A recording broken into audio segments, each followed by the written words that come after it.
Your Excellency Pham Minh Chinh, Prime Minister of the Socialist Republic of Vietnam, Madam Lê Thị Bích Trân, distinguished guests, ladies and gentlemen. Kính thưa Ngài Phạm Minh Chính, Thủ tướng Chính phủ nước Cộng hòa xã hội chủ nghĩa Việt Nam, kính thưa Phu nhân Lê Thị Bích Trân, kính thưa các quý vị khách quý, thưa các quý bà, quý ông. I thank Prime Minister Chinh for his very warm welcome to Hanoi. I'm very happy to be here again. I last visited was in 2018 to attend the World Economic Forum on ASEAN. And I'm very glad to be here to reciprocate Prime Minister Ching's visit to Singapore in February and to continue our conversation at the ASEAN Summit more recently in May. Tôi xin chân thành cảm ơn sự đón tiếp rất nồng hậu của Ngài Thủ tướng Chính phủ Phạm Minh Chính. Tôi rất vui mừng được một lần nữa quay trở lại thăm Hà Nội. Lần gần đây nhất tôi tới thăm Hà Nội là lúc nhân dịp dự Diễn đàn Kinh tế Thế giới về ASEAN năm 2018. Tôi cũng rất vui mừng nhân chuyến thăm này được đáp lại chuyến thăm của Ngài Thủ tướng Phạm Minh Chính tới Singapore vào tháng 2 vừa qua và tiếp tục cuộc thảo luận giữa hai bên chúng ta tại Hội nghị thượng đỉnh ASEAN vào tháng 5. This year marks 50 years of diplomatic relations between our two countries, and it's also the 10th anniversary of our strategic partnership. Năm nay đánh dấu kỷ niệm 50 năm quan hệ ngoại giao giữa Việt Nam và Singapore, cũng là kỷ niệm 10 năm ngày thiết lập quan hệ đối tác chiến lược giữa hai nước. Through the decades, we've built strong political trust. Former Prime Ministers Lee Kuan Yew and Goh Chok Tong enjoyed long-standing friendships with their counterparts Vo Van Kiet and Phan Van Khai.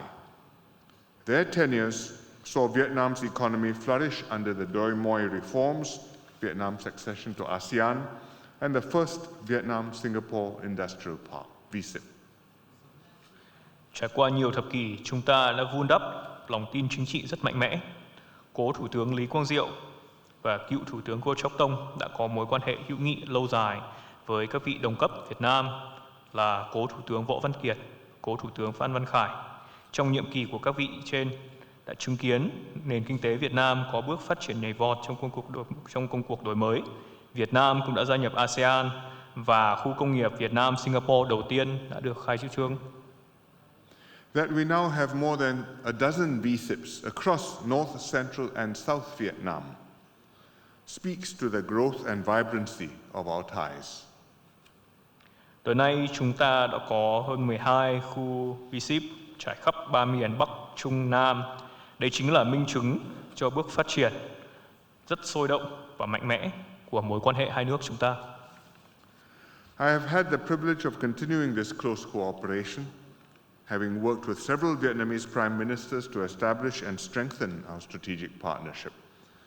This February, we also concluded the Green Digital Economic Partnership, which has paved the way for important projects in carbon credits and renewable energy. Tôi hết sức vinh dự được tiếp tục làm phần mình để thúc đẩy mối quan hệ hợp tác chặt chẽ này.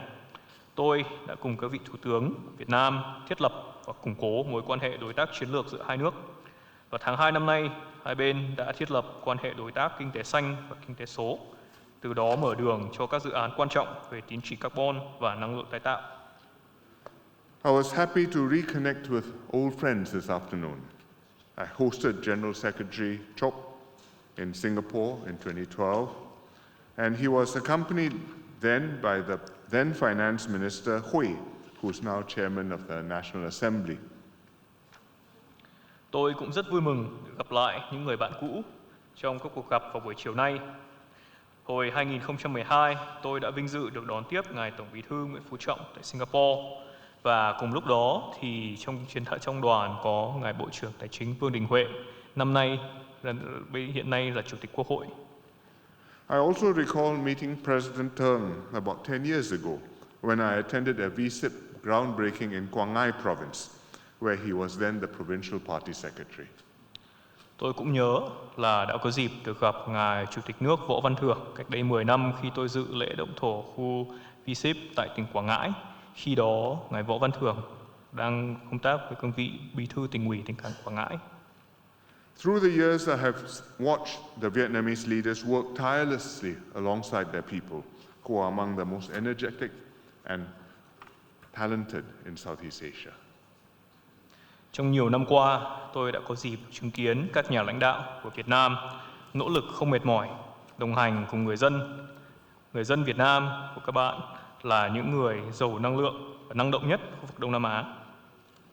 I look forward to meeting some of the young people tomorrow at the Vietnam National University and also at the Singapore-Vietnam Youth Leaders Exchange Program. Singaporeans have much to learn from Vietnam, and I hope that this would be a two-way exchange with our youths and professionals. Tôi rất mong đợi được gặp các bạn trẻ tại Trường Đại học Quốc gia Hà Nội cũng như tại chương trình trao đổi lãnh đạo trẻ Singapore Việt Nam vào ngày mai. Người Singapore chúng tôi thực sự có rất nhiều điều cần học hỏi từ Việt Nam và tôi mong rằng đây sẽ là chương trình trao đổi hai chiều có đi có lại với các bạn trẻ và chuyên gia của hai nước. Happily, many Singaporeans love Vietnamese food and culture. In 2022, Singapore was Vietnam's fifth largest source of tourists. The fondness is mutual, and the Vietnamese community in Singapore has grown in the last 2 decades more than tenfold, now reaching 25,000 people. And they've made important contributions to our multicultural society. I'm sure our foreign ministers, Sern and Vivian, still remember the delicious Indian appam prepared by a Vietnamese cook at one of our hawker centers in July. Tôi thấy rất vui lòng là có rất nhiều người Singapore chúng tôi đã rất yêu thích món ăn cũng như văn hóa Việt Nam. Năm 2022, Singapore là thị trường du lịch lớn thứ 5 của Việt Nam và theo chiều ngược lại, người Việt Nam cũng hết sức yêu quý đất nước Singapore. Cộng đồng người Việt Nam tại Singapore trong 2 thập kỷ vừa qua đã tăng lên tới hơn 10 lần, lên tới 25.000 người. Đây là một nguồn đóng góp rất quan trọng cho xã hội đa văn hóa của chúng tôi. Và tôi chắc chắn rằng hai ngài Ngoại trưởng Bùi Thanh Sơn và Vivian Balakrishnan vẫn còn nhớ rất rõ hương vị tuyệt vời của món appam Ấn Độ lại do đầu bếp người Việt Nam chế biến tại trung tâm ẩm thực hồi tháng 7. As fellow ASEAN members, Singapore and Vietnam share a stake in the stability and prosperity of our region. And with rising geopolitical tensions, we must work even closer together to maintain ASEAN centrality and uphold the rules-based multilateral order. Là các quốc gia thành viên ASEAN, Singapore và Việt Nam chia sẻ lợi ích trong việc duy trì ổn định và thịnh vượng của khu vực. Trong bối cảnh căng thẳng địa chính trị gia tăng, chúng ta lại càng cần phải hợp tác chặt chẽ hơn nữa nhằm duy trì vai trò trung tâm của ASEAN và một trật tự đa phương dựa trên luật lệ. All these are strong reasons that give me confidence that our relations will continue to flourish for many decades to come. Và tất cả những lý do này khiến tôi càng có niềm tin hơn rằng mối quan hệ giữa hai nước chúng ta sẽ tiếp tục phát triển mạnh mẽ hơn nữa trong những thập kỷ sắp tới. I now invite you to join me in a toast to the continued good health and success of Prime Minister Ching and Madam Chern, to the peace, progress and prosperity of Vietnam and Singapore, and to the enduring friendship between our two countries. Và bây giờ tôi xin mời quý vị cùng tôi nâng cốc, chúc Thủ tướng Chính phủ Phạm Minh Chính và Phu nhân Lê Thị Bích Trân dồi dào sức khỏe và thành công, chúc cho Việt Nam và Singapore được hòa bình, tiến bộ, thịnh vượng, và chúc tình hữu nghị giữa Việt Nam và Singapore được phát triển lâu dài bền vững. Xin cảm ơn. Cheers.